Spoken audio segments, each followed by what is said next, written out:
Amkelekile Avalanche of Grace. Gama lam ndinguthenjiwe molweni. Namhlanje ndifuna womelele, ndifuna uqine ngelizwi esilifumana kwincwadi kaYohane 16 verse 33. Apho Yesu athi kuthi, ehlabathini nizawudibana nezilingo, neembandezelo, neenxwaleko. Ehlabathini nizawudibana neembila zithutha. Athi kodwa yomelelani, ndiloyisile ihlabathi. Into ayifunayo ke ngoku Yesu uthi eyoba masizidibanise naye, sizibandakanye naye, sizisondeze kuye, azosinika uxolo. Nguye kuphela inkosana yoxolo, azosinika uxolo, asinike namandla okulwa. Unayo intonga yokulwa xa unengxaki. Thatha intonga yakho, thatha iculo lakho, utsho uthi wakrazulwa ngenxa yawo liwanaphakade ucule. Utsho uthi iJerusalem ikhaya lam endilithandayo, ucule. Ungajongi isimo esi, ungajongi imbandezelo, udumise inkosi, umdumise, ukhuphe umthandazo wakho, uthandaze uthi nakulena Yesu thembe wena, mandingaze ndidaniswe. Benza njalo uPaul noSilas kwizenzo 16, bethandaza, bethandazele enye intombazana eyayinomoya omdaka, kanti kukho abantu abaphila ngayo. Bathathwa uPaul noSilas, bawubethwa esidlangalaleni, bakhululwa neempahla. Bathi bawugqiba bathathwa bayobafaka ejele, entolongweni. Bathi ndibaqinise kakhulu, babophelele kakhulu, nibagade, ningasuki iliso lakho kwabo. Ngoba xa usenza umsebenzi kaNkulunkulu, wenza umsebenzi kaThixo, funeka wazi uba uzothandeka. Into nayo yomelela, ngoba uYesu loyisile ihlabathi. Kuthe kusenjalo, kanti abavumisanga, kanti bafake entolongweni abantu abarongo. Batsho ngo-12 midnight ngeentonga zabo, bacula, bathandaza.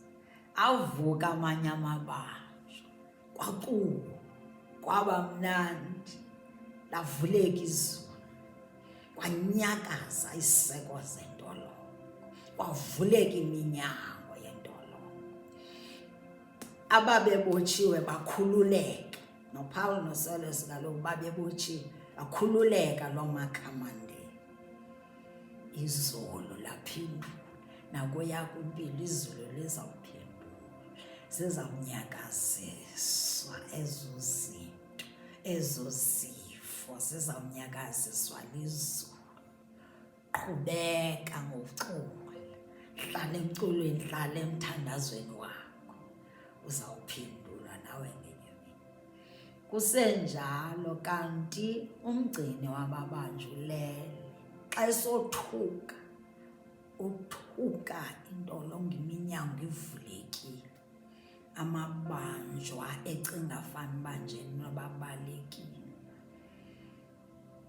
Wathi uPaul kuye esazithatha ikrele esithi uzazibulala, ijikele naye engasazazi nokuthi makwenzeke ntoni phi nini. Wathi uPaul, ungasazenzakalisi, siphelele. Wathi ungazenzakalisi, siphelela, akho mntu obalulekileyo apha.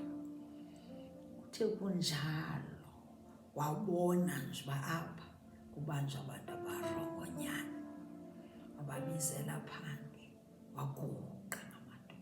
Wathi ndenze ntoni na ukuze ndisindiswe?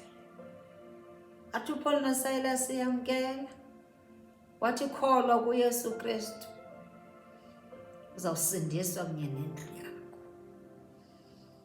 Uthe kusenjalo, wabathatha wayobafaka endlini yakhe, bavaswa apho, amanxeba laphayana, ndanxityiswa neempahla, noba wabakhiphela neempahla. Kodwa endiyithandayo eyoba naye wabhaptizwa wapha imisebenzi kaThixo emihle, nemfemeli yakhe yonke sebevuya bonwabile, bapheka ukwenzela into ukuthi njena uPaul noSilas batye. Kuthe kusenjalo ngemini elandelayo kwathiwa njena mabakhululwe. Paul noSilas bathi njena nisiphoxe esidlangalaleni kakhulu, nihlekise kakhulu ngathi. Anisoze ngoku nijikele emacaleni, babizeni baze ngokwabo. Abo bantu bebebabambisile beza bacela uxolo kakhulu, sebeneentloni nakuwe bazawuba neentloni ngezinto abazenza kuwe, bazocela uxolo ngoba bazawube bambonile uThixo wakho omthandazayo wemimangalisi. Ungadlali ngevangeli, ivangeli ayonto edlala, ulihloniphe ivangeli. Ndiyabulela kakhulu, Enkosi.